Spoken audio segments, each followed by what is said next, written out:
महिलांना अगदी साधं रेग्युलेटर सुद्धा सिलेंडरचं लावता येत नव्हतं. पहिलं कसं होतं की मांडावर यायचं, धालो, फुगड्या आणि उंबऱ्याच्या आत एक त्या असायच्या. त्यांना 6 नंतर महिलांना अटक करता येणार नाही हे कायदे माहिती. महिलांना बाजूला सरकून राजकारण करूया असं होणार नाही. राजकारण्यांच्या हातामध्ये हे सेल्फ हेल्प ग्रुप जात, त्या दबावाला बळी पडायचं नाही. त्यांच्यामध्ये नटण्याचा, थटण्याचा, मुरडण्याचा एक प्रकारचा जो भाग यायला पाहिजे तो आहेच आहे. मला कुणीतरी ओळखतंय ही जाणीव तिच्यामध्ये येत आहे.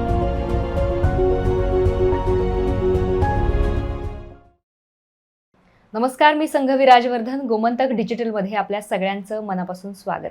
आज जागतिक महिला दिवस आहे आणि 8 मार्च म्हटलं की सगळ्या देशभरामध्ये किंवा जगभरामध्ये आपण पाहिलं तर महिला दिन हा वेगवेगळ्या पद्धतीनं साजरा केला जातो.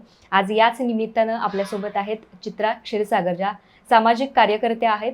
अनेक चळवळींमधून आणि लिखाणांमधून त्यांनी आपलं कर्तृत्व दाखवलेलं आहे आणि आजच्या दिनी त्या आपल्याशी थोड्याफार गप्पा मारणार आहेत. एकूणच गोव्यातल्या ज्या महिला आहेत त्यांचे काही प्रश्न आहेत किंवा सध्या गोव्यातल्या महिलांचं जे काही सुरू आहे ते एकूणच त्या पाहतायत आणि त्या संदर्भात त्या कामसुद्धा करतायत.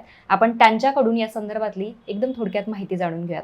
पहिल्यांदा त्यांचं आपण गोमंतकमध्ये मनापासून स्वागत करूयात. मॅम, तुमचं मनापासून स्वागत आहे गोमंतक डिजिटलमध्ये. धन्यवाद.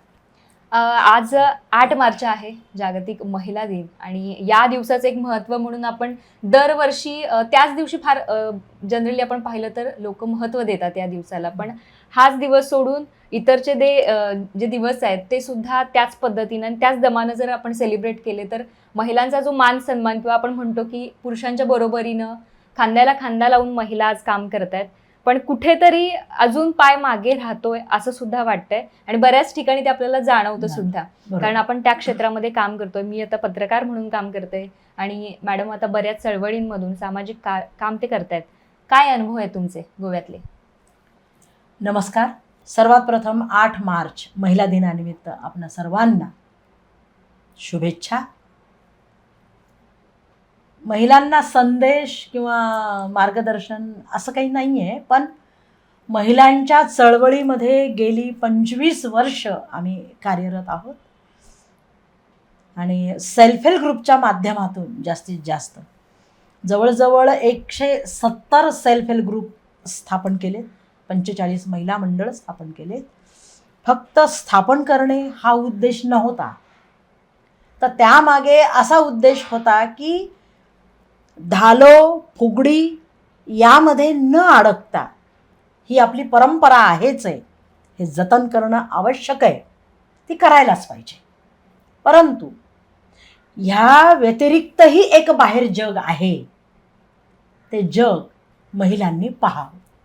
मग आता कसं, तर काही महिलांना स्टेजवर व्यासपीठावर जाऊन बोलणं हे जमायचं नाही. मग तो जो कॉन्फिडन्स आहे तर तो कॉन्फिडन्स तिच्यामध्ये यावा यासाठी आम्ही खूप प्रयत्न केले. हा एक भाग. दुसरा भाग असा आहे की काही जो असंघटित वर्ग होता महिलांचा, त्यांना संघटन करण्यासाठी सेल्फ हेल्प ग्रुप तर स्थापन केले, पण त्यांना आम्ही छोट्या व्यवसायाला प्रवृत्त केलं.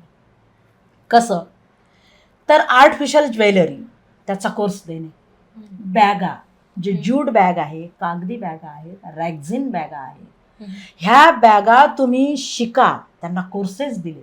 ब्युटिशियन आहे, तो कोर्स दिला. मेहंदीचे क्लासेस आहेत, तुम्ही शिका आणि टीचर म्हणून शिकायला यायचा. तर अग्नेल आश्रम वेरणा यांनी आम्हाला मेणवातीचा खूप मोठा कार्यक्रम म्हणजे प्रोजेक्ट दिला. मग हे असं करता करता अर्थार्जनासाठी तिला तयार करणं, फक्त यायचं आणि व्यवसाय करा म्हणायचं, त्यांनी ते ऐकायचं आणि जायचं, हे असं न ठेवता तिला छोट्या व्यवसायामधून 4 पैसे तिच्या घरामध्ये जावेत, हा प्रयत्न आम्ही अगदी जबरदस्त केला. त्याला यश पण आलेलं आहे. आणि पॉलिटेक्निक कॉलेज जे आहे अल्तिनोला, त्या कॉलेजनी आम्हाला ही सगळी कोर्सेस दिलेली आहेत. त्यातून उद्योजिका तयार झाल्यात. आता ह्यांच्या मालाला उठाव म्हणजे बाजारपेठ मिळण्यासाठी काय करायचं, तर कला आणि सांस्कृतिक खाते संचालनालय जे आहे ते 10 दिवसाचं लोक उत्सव भरवतं. त्या लोक उत्सवामध्ये जवळजवळ 45 ते 50 महिलांचे स्टॉल, आमच्या गोमंतकीय महिलांचे स्टॉल असतात. आता 250ची संख्या झाली आहे, पण त्यावेळेला 45-50 महिला की जेणेकरून मी माझ्या मालाला बाजारपेठ देते. सरस म्हणून एक एक्झिबिशन भरतं, ग्रामश्री मेळा म्हणून एक्झिबिशन भरतं. त्याच्यामध्ये आपल्या महिला हे सगळं ठेवायला लागल्या आणि एक उद्योजिका म्हणून तिला जो मान मिळतो. आता हे झालं व्यवसायाचं, पण महिलांना पोलीस स्टेशन म्हणजे काय आहे, त्याचे कायदे काय आहेत. तर साळगावकर महाविद्यालयाने जो लॉ कॉलेज आहे त्यांचं फ्रेश जे लॉ घेऊन डिग्री घेऊन बाहेर पडणारे जे वकील आहेत त्यांनी आमच्याकडे येऊन कायद्याची शिबिरं आम्ही आयोजित केली. आम्ही महिलांच्या आरोग्याच्या ज्या तक्रारी आहेत त्या डॉक्टर आणायचे, विनामूल्य सेवा त्यांना. हिमोग्लोबिन किती आहे ह्याची पण आम्ही शिबिरं घेतली, कायद्याची शिबिरं घेतले, आरोग्याचे शिबिरं घेतले. दुसरं असं की महिलांना अगदी साधं रेग्युलेटर सुद्धा सिलेंडरचं लावता येत नव्हतं, ते सुद्धा आम्ही शिबिरं घेऊन तिला ते सिलेंडरचं रेग्युलेटर लावता आलं पाहिजे. लहान शेगडी मोठी शेगडी कशासाठी आहे हे तिला कळालं पाहिजे. अगदी छोट्या छोट्या ह्याच्यामधून महिला सक्षम करण्याकरता आम्ही ही तयारी खूप वर्षापासून हे चालू आहे. आणि बचत गटामध्ये जरी ती आली, जरी ती पैसे भरते, तरी तिनं नवऱ्याला पैसे न मागता स्वतःच्या व्यवसायामधून जे पैसे तिला मिळतील त्यातून तिने ते पैसे भरायचे. मग त्यासाठी स्थानिक लेवलवर सुद्धा आम्ही एक्झिबिशन भरवणं हे आम्ही सुरू केलं. मग खाद्यपदार्थ असू दे, सॉफ्ट टॉईज असू दे, आर्टिफिशियल ज्वेलरी असू दे, पॉट डिझायनिंग असू दे, काही असू दे, तिचा तो व्यवसाय आम्ही तिथे तो मांडायचा. आता हँडीक्राफ्टला ह्या बायका आम्ही जोडल्या गेलो, आर्टिझन म्हणून, कलाकार म्हणून. मग जिचा चांगलं आहे तिला उदयपूर, जयपूर, दिल्ली, मुंबई अशा ठिकाणी गोवन प्रॉडक्ट जे आहे, म्हणजे काजू आहेत आपले, आमसुलं आहे, आमसुलाचं सरबत आहे, म्हणजे ही जी लोकल आहे ते आम्ही लोकल टू ग्लोबल हा व्यवसायाचा मार्ग आम्ही स्वीकारला. जवळजवळ 450 महिला आम्ही कामाला लावल्या. थोडेफार का होईना तिच्याकडे ते पैसे यावे. आता ताळगावचा जर भाग घेतला तर चपाती सेंटर आहे ताळगावला, जे शॅक्स हॉटेल आणि पणजीतले काही हॉटेल, तिथं चपात्या विकल्या जातात. आम्ही 70 महिला आहोत या कामामध्ये. हा एक भाग झाला. त्यानंतर हे झालं महिलांच्या आर्थिक सक्षमीकरणासाठी. परंतु त्याबरोबर आम्ही माध्यान्ह आहार योजना जी आहे सरकारची, म्हणजे सरकारचं कौतुक मी ह्यासाठी करते की सरकारने सेल्फ हेल्प ग्रुपला सक्षम करण्यासाठी हे माध्यान्ह आहार योजना ही त्या सेल्फ हेल्प ग्रुपला दिली. आणि त्या क्षेत्रामधल्या ज्या सेल्फ हेल्प ग्रुपच्या महिला आहेत, मी नक्कीच म्हणेल की आर्थिक सक्षमीकरण हे सरकारने सुद्धा सेल्फ हेल्प ग्रुपच्या माध्यमातून करायला सुरुवात केली आहे. दुसरी गोष्ट अशी की महिलांना उद्योगाकडे वळवण्यासाठी, कारण प्रत्येकालाच नोकरी लागेल असं नाही, पण हा व्यवसाय तुम्ही करा, तर त्या व्यवसायाचं मार्गदर्शन देणे, प्रशिक्षण देणे. दुसरी गोष्ट अशी की शैक्षणिक सहल त्यांच्यासाठी आम्ही आयोजित करतो, जे बेंगलोर हे औद्योगिक केंद्र आहे, तर तिथं नेऊन व्यवसाय कशा पद्धतीने करावा, इंडस्ट्री कशा पद्धतीने उभा राहावी यासाठी आम्ही मार्गदर्शन केलं. एवढंच नाही तर आम्ही साहित्याचे कार्यक्रम पण त्यांच्यासाठी आम्ही करत होतो. महिला दिनाचा पूर्ण मोठा कार्यक्रम आम्ही आयोजित करायचो की जेणेकरून तिला व्यासपीठावर जाता आलं पाहिजे. 1-2 शब्द का होईना तू बोल, त्यासाठी ऑन द स्पॉट विषय द्यायचे आणि तिला बोलायला लावायचं. त्या बोलतात. शहरी भागातल्या महिलांपेक्षा ग्रामीण भागातल्या ज्या महिला आहेत त्या विचाराने सक्षम आहेत, त्या बोलतात. कसं सांगाल तुम्ही ग्रामीण भागातल्या महिला आणि शहरी भागातल्या महिला एक- आता गेल्या एक 20-30 वर्षाचा आपण जर काळ बघितला तर या काळात गोव्यातल्या महिलांचा कसा म्हणजे आपण परफॉर्मन्स म्हणूया कशा आहेत त्या? हां, शहरी भागातल्या ज्या महिला आहेत ना त्या कशा आपल्या कामामध्ये व्यस्त. एखाद्या वेळेला तुम्ही या आणि विचार तसे पटकन असं प्रकट करत नाही. आणि ग्रामीण भागातल्या महिलांना जे शेती करते, दुग्ध पालन करते, शेळ्यांचं पालन आहे, कुक्कुटपालन आहे, आणि ह्या ज्या महिला ज्या वेळेला आपल्यालाशी भेटतात, बुरुड तयार करणे, जे बांबूच्या म्हणजे त्याचे ते स्लाइस बांबूचे तयार करणे आणि त्याची बुरुड तयार करणे, टोपल्या तयार करणे, सूप तयार करणे, ह्या व्यवसायातल्या सुद्धा महिला विचाराने पक्क्या, म्हणजे हे मला करायचंय आणि हे मला आलं पाहिजे. म्हणजे कसं झालं की दैनिक गोमंतकनीच एक विषय असा हाती घेतला की सेल्फ हेल्प ग्रुपमधल्या बायका ह्या फक्त पापड आणि लोणचं यामध्ये अडकल्यात का वेगळा व्यवसाय काहीतरी करू पाहत आहेत? तर संपूर्ण गोव्यामधून एक तुम्ही निवडा सेल्फ हेल्प ग्रुप आणि त्यातल्या काही महिला काम करतायत तर ते का महिला पॉवर टिलर यंत्र चालवतात, महिला ह्या फुलांची शेती करतात आणि कितीतरी बक्षिसं मिळवलेली आहेत महिलांनी. दुसरं असं आहे की ज्या महिला अगदी घरामध्ये बसत होत्या त्या बेळगाववरून भांडे विकत आणायच्या आणि टोपल्यामध्ये ते भांडी ठेवायची आणि दारोदारी जाऊन ते विकायचं काम तेही करायच्या. ज्यूस सेंटर महिलांनी, जी महिला टोपलीमध्ये फळं घेऊन जायची तिनं नंतर ज्यूस सेंटर सुरू केलं. बाईक रेंटनी देणे, 2 व्हीलर भाड्याने देणे हा जो प्रकार आहे त्यात महिला उतरलेल्या आहेत. महिला लॉन्ड्री चालवतात, महिला खाद्यपदार्थ तर करतातच, त्यात काही हेच म्हणजे तो तिचा जन्मसिद्ध हक्कच आहे म्हणल्यासारखं. परंतु त्यातही प्रावीण्य कसं मिळवायचं. चकली छान आहे तर ती माझी चकली अजून किती चांगली होईल, तर याकडे लक्ष त्यांचं आहे. म्हणजे चांगल्यातलं चांगलं देणं. मला काय म्हणायचं आहे की गोवा हा समृद्ध आहेच. गोव्यातल्या महिला प्रॉपर नीज गोयकार ज्याला म्हणतो तो समृद्धच आहे. आर्थिक आणि सौंदर्याचा म्हणजे आसक्ती ज्याला सौंदर्याची आहे, फुलं लावणं, फुलांचं शेतीत करणं, पाणी इथं मुबलक असल्यामुळे हा जो एक प्रकारचा त्यांच्यामध्ये नटण्याचा, थटण्याचा, मुरडण्याचा एक प्रकारचा जो भाग यायला पाहिजे तो आहेच आहे. पण त्याबरोबरही त्या आता व्यवसायामध्ये येऊ पाहत आहे, येत आहे. आणि आर्थिक म्हणजे तिला असं कळायला लागले की जे माझं आहे ते तर माझं आहेच, पण ते माझ्या नवऱ्याचं आहे.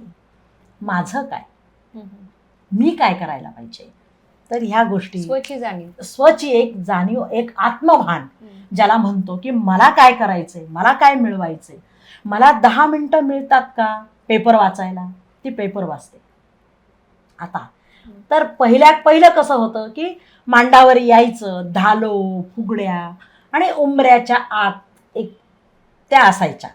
शाळेमध्ये मुलं न्यायचे, शाळेतून मुलं आणायचे, हा एक असा होता. पण आता नाही. आता महिला ह्या 2 व्हीलर चालवतात, 4 व्हीलर चालवतात. त्यांना बँक म्हणजे काय माहिती आहे, त्यांना पोलीस स्टेशन माहिती आहे, त्यांना 6 नंतर महिलांना अटक करता येणार नाही हे कायदे माहिती आहेत, पर्यावरणाचे कायदे माहिती आहेत आणि त्या सजग होत आहे असं म्हणते. पूर्णतः समाज, पूर्णतः स्त्रिया सजग आहेत असंही मी म्हणत नाही, परंतु कुठंतरी एक ठिणगी ही पडत चालली आहे. आणि ह्याचं एक रूपांतर म्हणजे की बाबा होईल, आज ना उद्या पहाट येईल असं म्हणल्यासारखं. तर त्या साहित्यामध्ये आहेत, त्या कलेमध्ये आहेत, पेंटिंगमध्ये आहेत, सामाजिक राजकीयमध्ये आहेत, यायला लागल्यात. त्या आता राजकीय क्षेत्रामध्ये सुद्धा महिलांची एक चळवळ, एक फळी उभं राहत आहे. आणि महिलांना बाजूला सरकून राजकारण करूया असं होणार नाही. आता तर तिला म्हणजे कसं होतं पहिलं की ग्राह्य धरल्या जायचं, आहे ना ती, नाही तसं नाही आहे आता. तिलाही मुख्य धारेमध्ये आणलं पाहिजे ही जाण आता राजकारण्यांनाही आहे, सामाजिक क्षेत्रामध्ये आहे, राजकीय आहे, सांस्कृतिक आहे, आर्थिक आहे, सगळ्या ह्याच्यामध्ये त्या आता तयार आहेत, तरबेज आहेत. आणि मी अत्यंत म्हणजे पूर्ण गोवा मला पाहण्याची संधी मिळाली. मी खूप खेडीपाडी खूप फिरले, मी खूप सेल्फ हेल्प ग्रुप पाहिलेले आहेत की ज्या महिला काय करत आहेत काय नाही. महिला सरपंच होत आहेत आता आणि स्वतःला राजकारण म्हणजे काय आहे हे तिला कळतंय. त्यामुळे त्याही कामा मी सरपंचाच्याही गाठीभेटी घेतलेल्या आहेत. ज्या महिला म्हणजे ज्यांचे नवरे असं म्हणूया, जिचा नवरा आमदार आहे परंतु ती काय करते, मग आम्ही तेही एक सदर चालू ठेवलं होतं, ती सुद्धा समाजाभिमुख आहे. माझा नवरा जर आमदार आहे, तो जर चांगलं काम करतोय तर मी पण त्याच्या बरोबरीनं किती चांगलं काम करूया, ह्या पद्धतीनं त्या राहत आहेत, करत आहेत. आणि उद्योजिका आहेतच, त्याच्यामध्ये काही प्रश्नच नाही आहे. अनेक उद्योजिका घडत आहेत आणि ह्या उद्योजिका ज्या वेळेला आपल्यासमोर येतात, समाजासमोर येतात, त्यावेळेला त्यांच्या चेहऱ्यावरचे भाव हे खूप निराळे असतात. कारण मला कुणीतरी ओळखतंय ही जाणीव तिच्यामध्ये येत आहे. एक आत्मभान, स्वभान तिला येत आहे आणि असंच ते येत राहणार. त्यामुळे गोमंतक तर सदैव, माझी तर सुरुवात सगळी गोमंतकमधूनच झाली. अनेक पेपरची ऋण आहेत ज्यांनी आम्हाला मोठं केलं. एक सामाजिक कार्यकर्ता म्हणून नावारूपाला आणलेला आहे, त्यात गोमंतकचा खूप मोठा भार आहे. गोमंतकचे अनेक संपादक जे होऊन गेलेले आहेत त्या संपादकांचा सुद्धा खूप मोठा सहभाग आमच्या वाढीस आहे. गेली 25-26 वर्ष झाले मी सोशल वर्कमध्ये आहे. आम्ही अनेक कामं केलीत. आम्ही दारूबंदीसाठी काम केले, आम्ही कॅसिनो बंदीसाठी काम केलेलं आहे. अशा आता तुम्ही गोव्याची एक महिलांच्या बाजूने एक पॉझिटिव्ह म्हणा किंवा सजग होत आहेत, ही सकारात्मक बाजू तुम्ही सांगितली. जसं आपण मगाशी चर्चा केली त्या पद्धतीनं नेमकं काय सांगाल की गोव्याची आणखी अशी पडती बाजू महिलांच्या दृष्टीनं कोणती आहे किंवा काळी बाजू आपली गडद बाजू कोणती? आता कसं आहे सांगते की सेल्फ हेल्प ग्रुप हे स्थापन करायला लागल्यात, परंतु काही असे सेल्फ हेल्प ग्रुप आहेत की तिथल्या आमदारांची ती वोट बँक होत जाते. प्युअर सेल्फ हेल्प ग्रुप राहायला पाहिजे की कोणाच्याही राजकीय दबावाखाली न येता आपलं काम आपण सुरू ठेवायचं.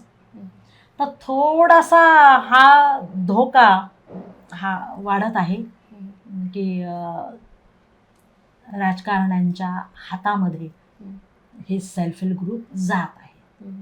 त्यामुळे संदेश म्हणजे असंच सांगेन की स्वतंत्र ज्या वेळेला तुम्ही असता त्यावेळेला आपल्याला दाबवणारे कुणीही नसतं. त्या दबावाला बळी पडायचं नाही. नुकसान होतं, नाही म्हणत नाही, होऊ दे, पण स्वतःची एक इमेज तयार होते आणि त्या इमेजला धक्का लागता कामा नये.